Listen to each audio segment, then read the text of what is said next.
The king walked into death and took its power. Death was undefeated. From Adam to every prophet, every priest, every king, death swallowed them all.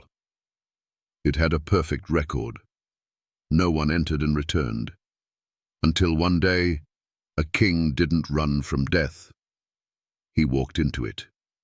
No sword, no army, no escape plan. He didn't flinch. He didn't beg. He walked into death like he owned it. Because he did. The King, Jesus Christ, stood at the edge of the grave, not as a victim, but as the victor. He didn't avoid the cross.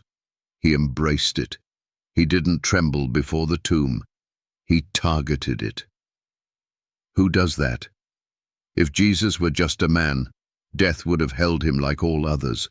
But death had never met its maker face to face until that moment.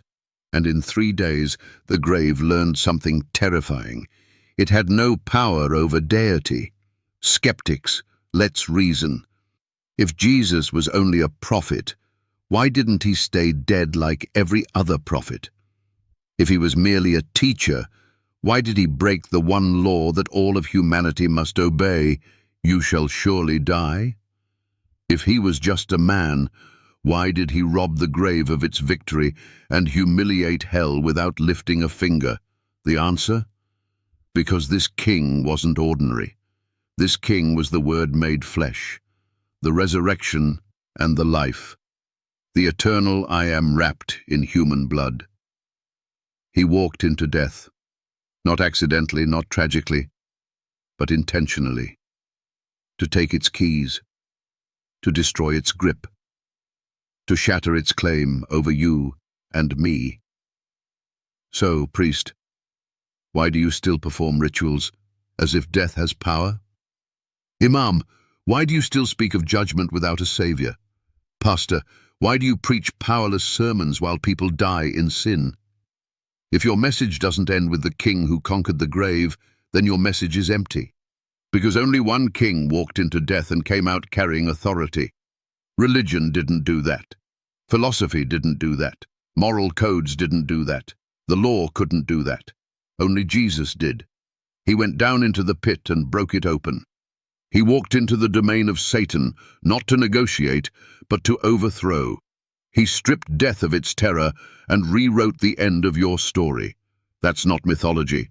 That's gospel. That's the power of a risen king. And you?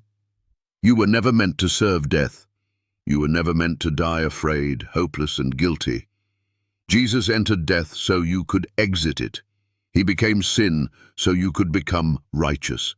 He was buried so you could rise. What other religion offers that? No other founder walked out of their grave. No other savior absorbed the wrath of God and lived to speak mercy. No other leader took the punishment for every sin and stood up 3 days later to prove he won. So why follow shadows when the light has come? Why cling to law when grace stood in your place? Why bow to fear when the king already crushed it? The devil doesn't fear your religion. He fears your revelation, that the king is alive, that the tomb is empty, that death has lost its power. You don't need to fear the grave anymore. Because your king went first, he entered death and stripped it bare. Now the tomb has no sting, the coffin has no final word. The grave is just a hallway. Because the king walked into death and took its power.